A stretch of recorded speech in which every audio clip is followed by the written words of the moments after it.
What's up guys? Welcome to Veldora-kun. In this video we'll review about what happened during the Walpurgis Banquet battle. The Walpurgis has already started on the previously released manga chapters, and this video will discuss on what to expect on chapter 83 onwards.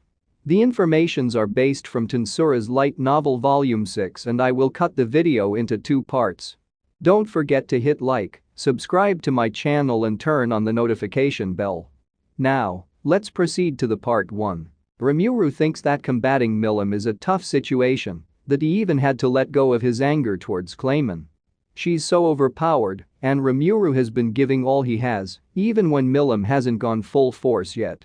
He even admitted that he would be dead long ago, if not because of the skill, Wisdom King Raphael. Rimuru's subordinates are also fighting hard. He originally thought that their number is down in the fight. However, Ranga has summoned 2 commander-level vessels of Tempest Star Wolf to go against the 3 opponents. He could only summon 3 simultaneously, which one of them was summoned by Datta. 9-head beast has incredibly high amount of magicule storage, but it seems to be lacking in combat experience, so Ranga still have the upper hand when fighting it. As we all know, 9-head beast is one of the 2 servants Clayman brought, and the other one is Piora. But 9-head beast has summoned 2 monsters, White Ape and Moon Rabbit. White Ape and Moon Rabbit can conduct collaborated counterattack with plenty high intelligence that makes it hard to deal with. The Moon Rabbit is able to manipulate gravity to pressure the battle zone, while the White Ape is flying all over the place while hitting down hard. The 9-head beast on the other hand is responsible for delivering the fatal blow to enemies. But Ranga have already figured out their tactic and could have used a more powerful attack to achieve victory, but also afraid he could affect Shion. Shion is also holding up against a black cape doll named Piora who looks stronger than Clayman. The opponent is equipped with unique grade weapon all over its body as its armor. Fire, lightning, ice, heavyweight, resonance, as well as other attacks seem to be constantly poured out by it without an end. But Shion doesn't seem to mind its attacks because she has the super regeneration skill that can restore herself instantly, no matter what attack she encounters to resolve the crisis. However, she is unable to launch any attack due to combined attack by Clayman and Piora. She's also afraid that a rage meter is building up and will explode. Fortunately, Beretta entered the battle zone to assist. Rimuru said to him, "Be my guest. Beat the crap out of them." And Beretta gladly responded, "Yes sir." Meanwhile, Rimuru can finally focus on Milim since he doesn't need to worry on his subordinates. He's afraid that Milim has yet to show her true color, and as soon they can rescue Milim, they can secure the win. All of the cells in Rimuru's body are running at maximum proficiency to do the calculation, and he must find a way to remove the curse spell Clayman used to manipulate Milim. He requested Wisdom Lord Raphael to analyze and assess Milim at its full power, but it shows no data. He got confused because no curse spell was discovered. He interrupted Raphael during her analysis and thought that she is somehow useless in this type of situation. Rimuru concluded that his chance of victory against Milim is low and he might face a horrible death. Raphael suggested to activate Gluttonous King Beelzebub and attack by absorbing Magicule. Rimuru will have to take damage from a frontal impact and use dissolving techniques as his offense, then use Gluttonous King Beelzebub to absorb Magicule. Rimuru decided to use this tactic while hoping that Shion would finish Clayman sooner. Rimuru continued to dodge most of Milim's attacks, but still received Milim's fist slashes. He's afraid to use his infinite regeneration because using it too much would drain his Magicule. He concentrated more and predicted Milim's movement and her skill called Dragon Tooth. She threw it over his cheek and unleashed the claw to slash his neck, but Rimuru moved his left hand to take the hit and got his hand gravely injured. At that moment, Milim lost her balance and throws her other hand, and Rimuru immediately tried to pull an over-shoulder hit on her, but realized it was trap set by Milim. Milim's left hand suddenly paused as a smirk emerges on her face. As Milim swings out her iron fist and is about to directly hit Rimuru's head, someone barged in between Milim and Rimuru. A brown-skinned blonde man appeared, and Rimuru realized it was Veldora. Veldora received Milim's direct hit, but seems to only be slightly injured. The funny part is the reason why Veldora appeared, it's because of a manga. Rimuru decided to prank Veldora by giving him the wrong sequel. Veldora was able to go to the battlefield because of Rimuru's addition of ultimate skill Storm King Veldora. He can summon Veldora from Infinity Prison, but even without his call, Veldora came regardless. Since the Jura Tempest is guarded by Diablo now, Rimuru used Veldora to his advantage. He will give Veldora the sequel of the manga if he'll take his request to deal with Milim without hurting her. Veldora agrees cheerfully by saying, "Milim? Fine, I'll handle it." Milim seems to be interested in Veldora as well. Did you know that Veldora is Milim's uncle? Veldora is Milim's father, and he is Veldora's sibling, along with 2 more true dragons. And it's now Milim versus Veldora. Rimuru decided to help his subordinates and finish Clayman once and for all. Rimuru asked Ranga if he's alright, and Ranga admitted he's a bit troubled. "Help.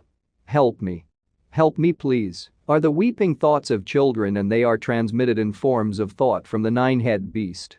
The white ape and moon rabbit were only trying to protect their scared master. Ranga distracted white ape and moon rabbit while Rimuru went to rescue the 9-head beast. He approached it and did an analyze and assess, which shows, report. Analyze and assess results shows manipulation's cursed spell. Remove spell? Yes, no. Rimuru successfully removed the spell. 9-head beast falls asleep out of exhaustion after a joyful howl. Rimuru then handed the 9-head beast to Ranga to take care of it. Beretta already finished his battle, and he lies out all the unique grade weapons and armors in a line to polish them as trophies. He presented Piora, that has been disassembled, and the equipments that are gifts for Ramras. He wanted to offer the trophies to Rimuru and asked if he and Ramras can move to the Jura Tempest. He wanted to serve Ramras full-heartedly while helping Rimuru as well. After joking around with Beretta, Rimuru then turned to Shion and witnessed Clayman breathing heavily while staring hatefully at Shion. Shion has the upper hand in terms of endurance because she has the incredible trump card of super regeneration. Shion mocked Clayman by saying, "Is that all you got? Aren't you too weak to call yourself a demon lord?" Clayman got angry and released 5 dancing mannequins. These mannequins are infused with the souls of Magians Clayman has collected. They are his hidden combat forces. They immediately turn into Magians and throw themselves towards Shion. However, Shion pulls out her beloved Adachi and slashes the 5 Magians in one hit and said to Clayman, "How boring. You've really got nothing interesting." She looked chill and experienced the match without a scratch. On the contrary, Clayman begins to shiver and shout bad words towards Shion and said it's not time for her to get cocky. "My dancing mannequins will restore themselves soon and attack you." Shion waits for it without a care, yet the mannequins have no sign of getting up. Clayman is surprised that his mannequins aren't revived. Rimuru entered and explained why. Shion's Adachi can consume souls. It's obvious that Clayman forgot to apply defensive spells for the physical and spiritual resistance of his mannequins. He is blown away that the knife possesses spiritual attack, but little did he know that Shion's Adachi improved greatly on basis of Hinata's sword. Now it can attack spiritual body. Clayman is mad, but still confident that's why he wanted to possess the knife into his collection. He ordered to consume it through his superb demon lord domination. Creepy beams of black light begin to shoot out of Clayman's hands, and they wrap around Shion's body from bottom to top, but Shion didn't do anything in response. Clayman boasted his skill to Shion, that he is using the ultimate curse spell that can even control demon lords, and even wanted to use her as subordinate. But Clayman missed something. Shion has obtained the skill Perfect Memory that can store her memory in her astral body. It is a special skill that can save memory even when the brain is damaged. That means she has complete immunity against all mind control effects. Shion asked Clayman impatiently, "I don't even feel a thing, do I have to wait a little longer?" And Clayman seems to be blown away that his Super Demon Lord denomination is not working. He claimed that this ultimate curse spell that can control even demon lords. Rimuru thought that this skill seems to be able to easily dominate calamity class beings like the 9-head beast But shouldn't it be useless against his Aster class demon lords like Milim? Since Shion is probably bored of waiting, she blew away the black cocoon in an instant with her yoki and mocked Clayman again. This time, Clayman is super angry and yelled to Shion that she will regret this. He laughs so loud as he begins to take off all his classy clothes and all the gadgets he secretly carried. After exposing his upper body, 2 pairs of hands grow out of his back. He roars with rage and reveals his true nature. He puts on a clown mask with the carving of a smile. Clayman introduced himself as the laughing clown and guaranteed he will kill Shion. Now, things are getting serious. Clayman's upper pair of hands on his back hold an axe and a mace, while the lower half holds a sword and a shield, while his natural pair of hands are controlling those ominous black silk beams. He attacked Shion with both magical and physical attacks, but Shion is stronger. She smashed Clayman's shield through her adachi, and her straight swing destroyed the defending axe and mace. All of this strength originates from Shion's unique skill, demonification as well as decisive result, optimal action and chef skill. In other words, Clayman is no match against Shion. Shion broke Clayman's 4 hands and was able to land a punch right through Clayman's stomach followed by a kick. Clayman couldn't accept the difference in strength with his opponent and couldn't accept reality. Shion asked Rimuru, "Can I take his life?" Clayman panicked and looked for Milim, but is shocked to see Milim's opponent and its incredible power. Rimuru explained that even though he looked like human, he actually is Veldora, his friend.